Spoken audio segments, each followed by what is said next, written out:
जय जगन्नाथ बंधुगण आज आम जानिबा 5 एप्रिल 2026 रविवार दिन द्वादश राशि राशिफल विषय एही दैनिक राशिफल चंद्रंक गोचर गणना को नहीं आधारित एवं चंद्रंक गोचर गणना आम जीवन में बहुत प्रभाव पकई थाए। तो आसंतु सर्वप्रथमे जानिबा आजिर तिथि और राशि नक्षत्र विषय। आज हेउची 5 एप्रिल 2026 रविवार बैशाख कृष्ण पक्ष तृतीया दिवा 12 घंटा 1 मिनिट गति चतुर्थी। आज विशाखा नक्षत्र रात्र 12 घंटा 9 मिनिट गति अनुराधा नक्षत्र। आज तुला चंद्र संध्या 5 घंटा 29 मिनिट गति बिछा चंद्र।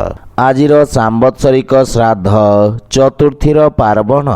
आजिर शुभ बेला प्रातः 6 घंटा 33 मिनिट रु 9 घंटा 52 मिनिट पर्यंत। आजिर सूर्योदय प्रातः 5 घंटा 43 मिनिट। आजिर सूर्यास्त संध्या 6 घंटा 9 मिनिट। आज घात चंद्र नास्ति एवं मेष राशि घात बार। आज मूला खाइबा निषिद्ध।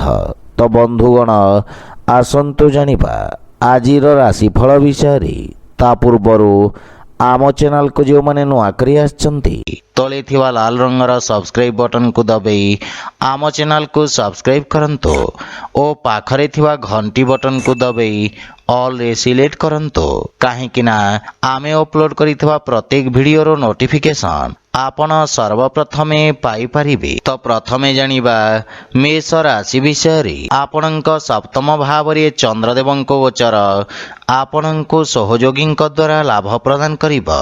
वाणिज्य व्यवसाय रे नूतन संपर्क प्रतिष्ठा हेबा जहा पारस्परिक लाभदायक सहभागिता रे परिणत हेबा। एही समय आपणक पई अत्यंत शुभ अटे एवं भाग्य आपणक सपक्षरे रहिछि। पारिवारिक जीवन रे जीवन साथी पूर्ण समर्थन मिलिबा। संतान पक्षरु सुखद समाचार प्राप्ति हेबा। कर्म क्षेत्र रे जीवन साथी परामर्श सहायक सिद्ध हेबा एवं पति पत्नी संपर्क रे प्रगाढ़ता आसिब। भाई और बंधु मानकर समग्र संगठन आपणक मन को खुशी एवं आत्मविश्वास रे परिपूर्ण करिबा। विवाह योग्य व्यक्ति किछि भल प्रस्ताव आसीपारे। प्रेम जीवन रे मधुरता रहिबा एवं आर्थिक लाभ रे धीरे धीरे वृद्धि घटिबा एवं दीर्घकालीन योजना गुड़िकरू लाभ मिलिबा। योजनाबद्ध उपाय रे करा जाइथिवा समस्त कार्य सर्वोत्तम सफलता हासिल करिबा एवं आपणक सामाजिक क्षेत्रर विकास हेबा। नूतन कार्यर रूपरेखा प्रस्तुत करिबे एवं आपण स्वास्थ्य संबंधित समस्यारू मुक्ति पाइबे। मानसिक सुख एवं शांति अनुभव करिबे। आज आपण ओं श्री महालक्ष्मी नमः मंत्र जप करंतु शुभ फल पाइबे। वृष राशि आपणक राशि स्थान रु षष्ठ भाव रे चंद्रदेवंक गोचर आपणक खर्च रे वृद्धि करिबा। आपण निज बुद्धि एवं कौशल बल रे निज समस्त लक्ष्य को हासिल करिबारे सक्षम हेबे। आपणक किछि गुप्त शत्रु आपणक भावमूर्ति को नष्ट करने को प्रयास करिबे।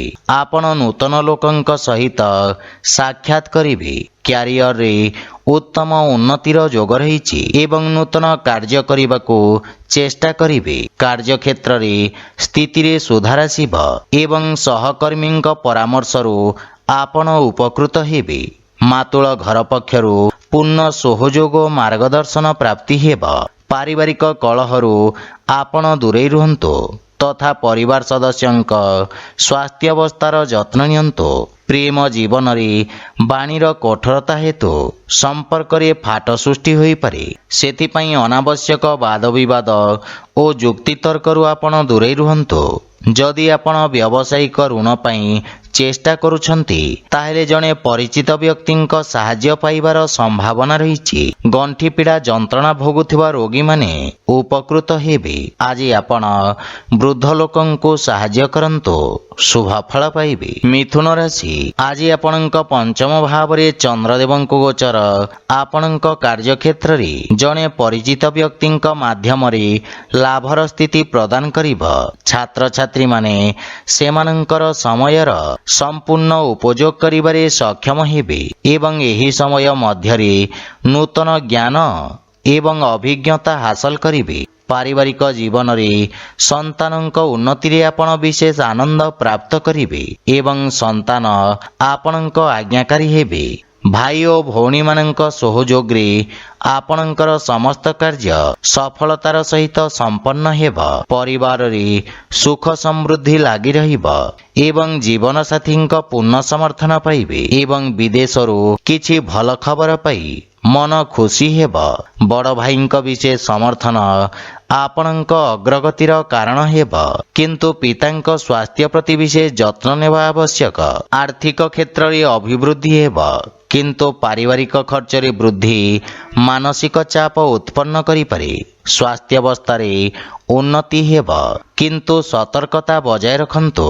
आज आपण भगवान गणेशंक पूजार्चना करंतु, शुभ फल पाइबे।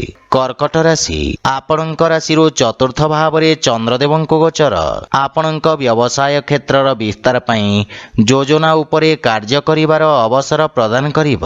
आपण भविष्यत योजना गुड़िक विषय रे विचार विमर्श करिबे एवं कार्यशैलीर समीक्षा करिबे, किंतु सहकर्मी मानक सहित आपणक व्यवहारर विषय ध्यान रखंतु, अन्यथा आपणक प्रतिछवि क्षतिग्रस्त होई पारे। मातांक सहित किछि वैचारिक मतभेद देखा देई पारे, किंतु आपण निज बुद्धि एवं आत्मविश्वास सहित परिस्थिति को नियंत्रण करिबारे सक्षम हेबे। पारिवारिक सुखरे किछि अभाव देखा देब एवं घरर रक्षणाबेक्षण पई आपण खर्चांत हेबे, किंतु पितांक मार्गदर्शनरु लाभवान हेबे। श्वशुर घर पक्षरु संपर्क रे मधुरता आसीब, किंतु गृहर कोनोसी सदस्यंक स्वास्थ्य अवस्था को नहीं आपण चिंतित रहिबे। आर्थिक अवस्था किछि मात्रा चापग्रस्त रही पारे। नगद धनर अभाव किछि कार्य रे अस्थायी अवरोध उत्पन्न करिब एवं मानसिक चाप आपणक स्वास्थ्य अवस्था को प्रभावित करिब। सेथिपई मन को एकाग्र एवं शांत रखिबार प्रयास करंतु। आज आपण श्री गणेश एवं माता लक्ष्मी मिलित उपासना करंतु, शुभ फल पाइबे। सिंह राशि आपणक तृतीय भाव रे चंद्रदेवंक गोचर आपणक राजनैतिक वर्चस्व रे वृद्धि करिब एवं आपणक पराक्रम रे वृद्धि हेब। आपण निज भितरे एक नूतन सकारात्मक शक्ति अनुभव करने समर्थ हेबे। सामाजिक मान सम्मान वृद्धि पाइब। आपणक भाई भौणी साहाय्य रे समस्त कार्य सफल हेब। पारिवारिक परिवेश स्वाभाविक रहिब, किंतु आपणक भाई भौणी माने किछि समस्यार सम्मुखीन होई पारंती। श्वशुर घर पक्षरु किछि वाद विवाद और मनमालिन्यर संभावना रहिछि, सेथिपई बुझी विचारी कथावार्ता करंतु। जीवन साथी किछि स्वास्थ्य संबंधित समस्या देखा देई पारे, सेथिपई मानसिक चिंता को निज उपरे प्रभावी हेबाकु दियंतु नहीं। आर्थिक स्थिति उत्तम अनुकूल रहिछि एवं कौनसी प्रकार गुप्त मार्गरु धन प्राप्तिर संभावना रहिछि, किंतु स्वास्थ्य अवस्था रे अनियमित रक्तचाप जनित समस्या देखा देई पारे। सेथिपई स्वास्थ्य अवस्था को अणदेखा करंतु नहीं। आज आपण भगवान कृष्ण को तुलसी दल अर्पण करंतु, शुभ फल पाइबे। कन्या राशि आपणक द्वितीय भाव रे चंद्रदेवंक गोचर आपणक वाणी को प्रभावशाली करिब एवं आपणक व्यक्तित्व रे एक नूतन आकर्षण हेब। लोक माने आपणक ठारू परामर्श एवं मार्गदर्शन प्राप्त करिबे। वक्तृत्व एवं लेखनी संबंधित व्यवसायर ख्याति विस्तार हेब एवं नूतन सुजोग मिलिब। आपणक वाणीर मधुरता आपणक संपर्क रे एक नूतन सतेजता आनिब। पारिवारिक जीवन रे सुख एवं समृद्धता आसिब। आपण जीवन साथी ठारू सम्मान प्राप्त करिबे। सान भाई भौणी ठारू स्नेह पाइबे एवं सेमाने आपणको अनुसरण करिबे। प्रेम संबंध पई समय उत्तम अनुकूल रहिछि एवं पूर्वरु लागि रहितवा दूरत्व दूर हेब। आर्थिक स्थिति उत्तम हेबाकु लागिब। आयर नुआ स्रोतरु धन प्राप्तिर जोग रहिछि। अधिकारी वर्गरु आपणक कार्य को सम्मान प्राप्ति हेब। ଛାତ୍ରଛାତ୍ରୀମାନେ ନିଜକୁ ଉପଯୁକ୍ତ ଭାବରେ ପ୍ରକାଶ କରିବାକୁ ସମର୍ଥ ହେବେ ଏବଂ ଉନ୍ନତିର ମାର୍ଗ ପ୍ରଶସ୍ତ ହେବ ଏବଂ ଆପଣଙ୍କ କାର୍ଯ୍ୟ ସବୁଠାରେ ପ୍ରଶଂସିତ ହେବ। ସ୍ୱାସ୍ଥ୍ୟାବସ୍ଥା ଉତ୍ତମ ଅନୁକୂଳ ରହିବ ଏବଂ ଶ୍ୱାସ ସମ୍ବନ୍ଧିତ ରୋଗରେ ସୁଧାର ଆସିବ। ଆଜି ଆପଣ ଗୋମାତାଙ୍କୁ ଖାଇବାକୁ ଦିଅନ୍ତୁ, ଶୁଭଫଳ ପାଇବେ। ତୁଳା ରାଶି, ଆପଣଙ୍କ ରାଶି ସ୍ଥାନରୁ ଚନ୍ଦ୍ରଦେବଙ୍କ ଗୋଚର ଆପଣଙ୍କୁ ପୂର୍ବରୁ ଚାଲିଥିବା କିଛି ସମସ୍ୟାରୁ ମୁକ୍ତି ପ୍ରଦାନ କରିବ। ଆପଣଙ୍କ ବ୍ୟକ୍ତିତ୍ୱରେ ଆକର୍ଷଣ ଏବଂ ସୌନ୍ଦର୍ଯ୍ୟ ଆସିବ। କାର୍ଯ୍ୟକ୍ଷେତ୍ରରେ ଆପଣ କରିଥିବା ପରିବର୍ତ୍ତନରୁ ସକାରାତ୍ମକ ପରିଣାମ ପ୍ରାପ୍ତି ହେବ ଏବଂ ଆପଣଙ୍କ ବ୍ୟବହାରିକ ଚିନ୍ତାଧାରା ଆପଣଙ୍କୁ ସମାଜରେ ସମ୍ମାନ ପ୍ରଦାନ କରିବ। ଛାତ୍ରଛାତ୍ରୀମାନଙ୍କ ପାଇଁ ଇଚ୍ଛାକୃତ କ୍ଷେତ୍ରରେ ଉଚ୍ଚଶିକ୍ଷାର ମାର୍ଗ ପ୍ରଶସ୍ତ ହେବ। କାର୍ଯ୍ୟକ୍ଷେତ୍ରରେ ଜୀବନସାଥୀଙ୍କ ପରାମର୍ଶ ସହାୟକ ସିଦ୍ଧ ହେବ ଏବଂ ଜୀବନସାଥୀଙ୍କ ସହିତ ସମ୍ପର୍କରେ ପ୍ରଗାଢ଼ତା ଆସିବ। ମାତାଙ୍କ ପକ୍ଷରୁ ଲାଭ ହେବାର ସମ୍ଭାବନା ରହିଛି ଏବଂ ବିଦେଶରୁ ସୁଖଦ ଖବର ମିଳିବ। ଭାଇ ଓ ସାଙ୍ଗମାନଙ୍କ ସହଯୋଗ ଆପଣଙ୍କୁ ଖୁସି ଏବଂ ଆତ୍ମବିଶ୍ୱାସରେ ବୃଦ୍ଧି କରିବ। ବିବାହଯୋଗ୍ୟ ବ୍ୟକ୍ତିଙ୍କ ପାଇଁ କିଛି ଭଲ ପ୍ରସ୍ତାବ ଆସିପାରେ। ପ୍ରେମ ଜୀବନ ମଧୁର ରହିବ ଏବଂ ରାଜକୀୟ ପକ୍ଷରୁ ଆର୍ଥିକ ଲାଭ ପ୍ରାପ୍ତି ହେବ ଏବଂ ଆର୍ଥିକ ସ୍ଥିତି ସୁଦୃଢ଼ ରହିଛି। ସ୍ୱାସ୍ଥ୍ୟାବସ୍ଥା ଉତ୍ତମ ଅନୁକୂଳ ରହିଛି। ଆଜି ଆପଣ ଗୋମାତାଙ୍କୁ ଖାଇବାକୁ ଦିଅନ୍ତୁ, ଶୁଭଫଳ ପାଇବେ। ବିଛା ରାଶି, ଆପଣଙ୍କ ଦ୍ୱାଦଶ ଭାବରେ ଚନ୍ଦ୍ରଦେବଙ୍କ ଗୋଚର ଆପଣଙ୍କ ରୋଜଗାର କ୍ଷେତ୍ରରେ କିଛି ବାଧାବିଘ୍ନ ସୃଷ୍ଟି କରିବ। କ୍ରୋଧର ଅଧିକତା ଆପଣଙ୍କ ପାଇଁ କ୍ଷତିକାରକ ହେବ। କୌଣସି ନିଷ୍ପତ୍ତି ନେବା ପୂର୍ବରୁ ଭବିଷ୍ୟତର ଯୋଜନା ବିଷୟରେ ଭଲ ଭାବରେ ଚିନ୍ତା କରିବା ଲାଭଦାୟକ ହେବ। ଛାତ୍ରଛାତ୍ରୀମାନଙ୍କୁ ନିଜ ଏକାଗ୍ରତା ବଜାୟ ରଖିବାକୁ ଅଧିକ ସଂଘର୍ଷ କରିବାକୁ ପଡ଼ିବ। ପାରିବାରିକ ଜୀବନରେ ବୈବାହିକ ଦାମ୍ପତ୍ୟ ଜୀବନରେ ସୁଧାର ଆସିବ, କିନ୍ତୁ ପ୍ରେମ ଜୀବନ ପାଇଁ ସମୟ ଅନୁକୂଳ ନୁହେଁ। ଧାର୍ମିକ ଆଧ୍ୟାତ୍ମିକ କାର୍ଯ୍ୟ ପ୍ରତି ଆପଣଙ୍କ ରୁଚି ବଢ଼ିବ ଏବଂ ଆର୍ଥିକ ସ୍ଥିତି ଉତ୍ତମ ଅନୁକୂଳ ରହିଛି ତଥା ଆର୍ଥିକ ଲାଭ ପ୍ରାପ୍ତ କରିବେ ଏବଂ ଅନାବଶ୍ୟକ ଖର୍ଚ୍ଚରେ ନିୟନ୍ତ୍ରଣ ଲାଗି ରହିବ। ବ୍ୟବସାୟୀମାନଙ୍କ ଆୟ ବୃଦ୍ଧି ପାଇବ, କିନ୍ତୁ କିଛି ଶାରୀରିକ ଅସୁବିଧାର ସମ୍ଭାବନା ରହିଛି। ଆଜି ଆପଣ ଶିବଲିଙ୍ଗରେ ଜଳ ଅର୍ପଣ କରନ୍ତୁ, ଶୁଭଫଳ ପାଇବେ। ଧନୁରାଶି, ଆପଣଙ୍କ ଏକାଦଶ ଭାବରେ ଚନ୍ଦ୍ରଦେବଙ୍କ ଗୋଚର ଆପଣଙ୍କ ଲାଭର ସ୍ଥିତିକୁ ବୃଦ୍ଧି କରିବ। ଜମି ଏବଂ ଖଣିଜ ବ୍ୟବସାୟରେ ଜଡ଼ିତ ବ୍ୟକ୍ତି ଅପ୍ରତ୍ୟାଶିତ ଲାଭ ଅର୍ଜନ କରିବେ। ଆପଣଙ୍କ ଦ୍ୱାରା ଅତୀତରେ କରାଯାଇଥିବା କାର୍ଯ୍ୟରୁ ଆପଣଙ୍କ ମାନସମ୍ମାନ ବୃଦ୍ଧି ପାଇବ। ପାରିବାରିକ ଜୀବନରେ କିଛି ଶୁଭ ସମାଚାର ପାଇବାରୁ ମନରେ ପ୍ରସନ୍ନତାର ଭାବ ରହିବ ଏବଂ ପରିବାରରେ ସୁଖଦ ବାତାବରଣ ଲାଗି ରହିବ ଏବଂ ଗୃହର ଛୋଟ ସଦସ୍ୟଙ୍କ ସହିତ ଉତ୍ତମ ସମୟ ଅତିବାହିତ କରିବେ। ପରିବାରରେ ସମସ୍ତଙ୍କ ସହିତ নম্রতাପୂର୍ଣ୍ଣ ଆଚରଣ ଦ୍ୱାରା ଲାଭ ଏବଂ ମାନସିକ ଶାନ୍ତି ପ୍ରାପ୍ତି ହେବ। ଆପଣଙ୍କ ପ୍ରଭାବଶାଳୀ ବାଣୀ ଛୋଟ ଭାଇମାନଙ୍କ ସହିତ ସମ୍ପର୍କକୁ ସୁଦୃଢ଼ କରିବ ଏବଂ ସେମାନେ ଆପଣଙ୍କ ଅନୁସରଣ କରିବେ। ପିତାଙ୍କ ପୂର୍ଣ୍ଣ ସହଯୋଗ ପ୍ରାପ୍ତି ହେବ। ଆର୍ଥିକ ସ୍ଥିତି ଆହୁରି ସୁଦୃଢ଼ ହେବାକୁ ଲାଗିବ। ପୂର୍ବରୁ ବକେୟା ଦେଇଥିବା ଅର୍ଥ ଆପଣ ଆଜି ଫେରି ପାଇବେ ଏବଂ କିଛି ମାନ୍ୟଗଣ୍ୟ ବ୍ୟକ୍ତିଙ୍କ ସହିତ ସାକ୍ଷାତ କରିପାରନ୍ତି। ବାଣିଜ୍ୟ ବ୍ୟବସାୟରେ ଉନ୍ନତି ହେବ ଏବଂ ଦୀର୍ଘଦିନ ଧରିଥିବା ସ୍ୱାସ୍ଥ୍ୟ ସମସ୍ୟାର ସମାପ୍ତ ହେବ। ଆପଣ ଶକ୍ତିଶାଳୀ ଏବଂ ପରିଶ୍ରମୀ ହେବେ। ଆଜି ଆପଣ ଗାୟତ୍ରୀ ମନ୍ତ୍ରର ଜପ କରନ୍ତୁ, ଶୁଭଫଳ ପାଇବେ। ମକର ରାଶି, ଆଜି କାର୍ଯ୍ୟକ୍ଷେତ୍ରରେ ନୂତନ ଯୋଜନା ଦ୍ୱାରା ଅଗ୍ରଗତି ହେବ। ବ୍ୟବସାୟୀମାନେ ନୂତନ ରୋଜଗାର ଏବଂ ଉନ୍ନତ ନିଯୁକ୍ତିର ସୁଯୋଗ ପାଇବେ। ଉଚ୍ଚ ଅଧିକାରୀଙ୍କ ସମ୍ପୂର୍ଣ୍ଣ ସହଯୋଗ ମିଳିବ। ରାଜକୀୟ ପକ୍ଷରେ ଜଡ଼ିତ ଲୋକମାନେ ଆର୍ଥିକ ଦୃଷ୍ଟିରୁ ଉପକୃତ ହେବେ। ନୂତନ ବ୍ୟବସାୟ ଆରମ୍ଭ କରିବା ପାଇଁ ଦିନଟି ଉତ୍ତମ ଅନୁକୂଳ ରହିଛି ଏବଂ ଲାଭର ସ୍ଥିତି ଉତ୍ତମ ରହିଛି। ଆପଣଙ୍କ ନୂତନ ଚିନ୍ତାଧାରା ଏବଂ କ୍ରାନ୍ତିକାରୀ ଭାବନା ଆପଣଙ୍କ କାର୍ଯ୍ୟକ୍ଷେତ୍ରରେ ଉତ୍ତମ ପରିଣାମ ପ୍ରଦାନ କରିବ। ପାରିବାରିକ ଜୀବନରେ ପିତାଙ୍କ ସହିତ ସମ୍ପର୍କ ସୁଦୃଢ଼ ହେବ ଏବଂ ପରିବାରରେ ଏକ ମନୋରମ ପରିବେଶ ରହିବ।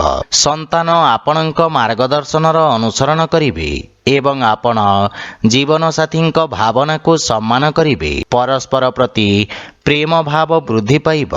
ନୂତନ ଆୟର ଉତ୍ସ ସୃଷ୍ଟି ହେବ ଏବଂ ଆର୍ଥିକ ସ୍ଥିତି ସୁଦୃଢ଼ ହେବାକୁ ଲାଗିବ।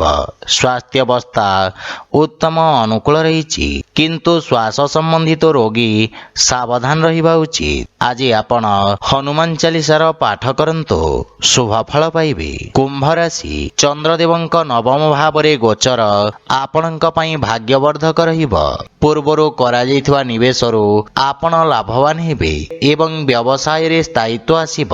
ରୋଜଗାର କ୍ଷେତ୍ରରେ ଆସୁଥିବା ସମସ୍ୟାର ସମାଧାନ ହେବ। ପାରିବାରିକ ଜୀବନରେ ପିତାଙ୍କ ସ୍ନେହ ଏବଂ ଆଶୀର୍ବାଦ ପ୍ରାପ୍ତି ହେବ, କିନ୍ତୁ ଶ୍ୱଶୁର ଘର ପକ୍ଷରୁ ସମ୍ପର୍କରେ କିଛି ତିକ୍ତତାର ସମ୍ଭାବନା ରହିଛି। ଜୀବନସାଥୀଙ୍କ ସହଯୋଗ ଲାଗି ରହିବ, କିନ୍ତୁ ତାଙ୍କ ସ୍ୱାସ୍ଥ୍ୟାବସ୍ଥାର ବିଷୟ ଧ୍ୟାନ ରଖନ୍ତୁ।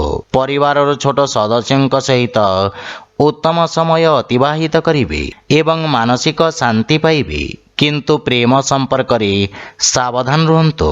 ଆପଣଙ୍କ କ୍ରୋଧ ସମ୍ପର୍କକୁ ଖରାପ କରିପାରେ। ଆର୍ଥିକ ସ୍ଥିତି କ୍ଷେତ୍ରରେ ଆକସ୍ମିକ ଧନଲାଭର ଯୋଗ ରହିଛି। ନୂତନ ଆୟର ଉତ୍ସରୁ ଧନଲାଭର ସମ୍ଭାବନା ରହିଛି। ଆପଣ ଆଜି ଅଜଣା ବ୍ୟକ୍ତିଙ୍କ ଠାରୁ ସାହାଯ୍ୟ ପାଇପାରନ୍ତି। ଯେକୌଣସି କାର୍ଯ୍ୟରେ ଭାଗ୍ୟ ଆପଣଙ୍କୁ ସମର୍ଥନ କରିବ, କିନ୍ତୁ ପେଟ ସମ୍ବନ୍ଧିତ କୌଣସି ସମସ୍ୟା ଆପଣଙ୍କୁ ବ୍ୟଥିତ କରିପାରେ। ଜୀବାଣୁଜନିତ ରୋଗରୁ ସାବଧାନ ରୁହନ୍ତୁ। ଆଜି ଆପଣ ବଜରଙ୍ଗ ବାଣ ପାଠ କରନ୍ତୁ, ଶୁଭ ଫଳ ପାଇବେ। ମୀନ ରାଶି, ଚନ୍ଦ୍ରଦେବ ଆଜି ଆପଣଙ୍କ ରାଶି ସ୍ଥାନରୁ ଅଷ୍ଟମ ଭାବରେ ଗୋଚର କରିବେ। ସେଥିପାଇଁ ଆପଣଙ୍କୁ କିଛି ଆକସ୍ମିକ ସମସ୍ୟାର ସାମ୍ନା କରିବାକୁ ପଡ଼ିପାରେ। ଅନାବଶ୍ୟକ ଖର୍ଚ୍ଚ ଆପଣଙ୍କ ଆର୍ଥିକ ସନ୍ତୁଳନକୁ ନଷ୍ଟ କରିପାରେ। କାର୍ଯ୍ୟକ୍ଷେତ୍ରରେ ଅତ୍ୟଧିକ କାର୍ଯ୍ୟ ବା ଅସାମଞ୍ଜସ୍ୟ ସ୍ଥିତି ମାନସିକ ଚାପର କାରଣ ହେବ। ପରିବାର ସଦସ୍ୟଙ୍କ ସହିତ ଛୋଟ ପ୍ରସଙ୍ଗକୁ ନେଇ ମତଭେଦ ହୋଇପାରେ। ଦୈନିକ କାର୍ଯ୍ୟରେ ବ୍ୟବଧାନ ଉତ୍ପନ୍ନ ହେବ ଏବଂ ଭାଇ ଭଉଣୀଙ୍କ ସମ୍ପର୍କରେ ତିକ୍ତତା ଆସିବାର ସମ୍ଭାବନା ରହିଛି, କିନ୍ତୁ ମାତାଙ୍କ ସ୍ୱାସ୍ଥ୍ୟ ପ୍ରତି ବିଶେଷ ଧ୍ୟାନ ରଖନ୍ତୁ। ପ୍ରେମ ଜୀବନରେ ପରସ୍ପରର ଭାବନାକୁ ସମ୍ମାନ ଦେଇ ସମ୍ପର୍କ ସୁଦୃଢ଼ ହେବ। ଆର୍ଥିକ ସ୍ଥିତି କ୍ଷେତ୍ରରେ ଅନାବଶ୍ୟକ ଆର୍ଥିକ ଦେବାନେବାରୁ ଆପଣ ଦୂରେଇ ରୁହନ୍ତୁ। କୌଣସି ପ୍ରକାର ନିବେଶ କିମ୍ବା ଖର୍ଚ୍ଚ କରିବା ପୂର୍ବରୁ ସମସ୍ତ ଡକୁମେଣ୍ଟକୁ ଭଲ ଭାବରେ ଯାଞ୍ଚ କରନ୍ତୁ। କୌଣସି ବିଶ୍ୱସ୍ତ ବ୍ୟକ୍ତିଙ୍କ ସମର୍ଥନ ଆପଣଙ୍କ ପାଇଁ ସହାୟକ ହେବ। ବିଦ୍ୟାର୍ଥୀମାନଙ୍କୁ ନିଜ ଲକ୍ଷ୍ୟ ହାସଲ କରିବାକୁ ଅଧିକ ସଂଘର୍ଷ କରିବାକୁ ପଡ଼ିବ। ରୋଗ, ବିଷ ଏବଂ ଶତ୍ରୁମାନଙ୍କ ଠାରୁ ଆପଣ ସାବଧାନ ରୁହନ୍ତୁ ଏବଂ ସ୍ୱାସ୍ଥ୍ୟ ପ୍ରତି ବିଶେଷ ଧ୍ୟାନ ଦିଅନ୍ତୁ। ଆଜି ଆପଣ ଗୋମାତାଙ୍କୁ ଖାଇବାକୁ ଦିଅନ୍ତୁ, ଶୁଭ ଫଳ ପାଇବେ। ତ ବନ୍ଧୁଗଣ, ଏହା ଥିଲା ଆଜିର ରାଶିଫଳ ବିଷୟରେ। ଯଦି ଭିଡ଼ିଓଟି ଆପଣମାନଙ୍କୁ ଭଲ ଲାଗିଥାଏ, ଲାଇକ୍, ସେୟାର ଓ କମେଣ୍ଟ କରି ଜଣାନ୍ତୁ ଏବଂ ଆମ ଚ୍ୟାନେଲକୁ ସବସ୍କ୍ରାଇବ୍ କରନ୍ତୁ। ଜୟ ଜଗନ୍ନାଥ।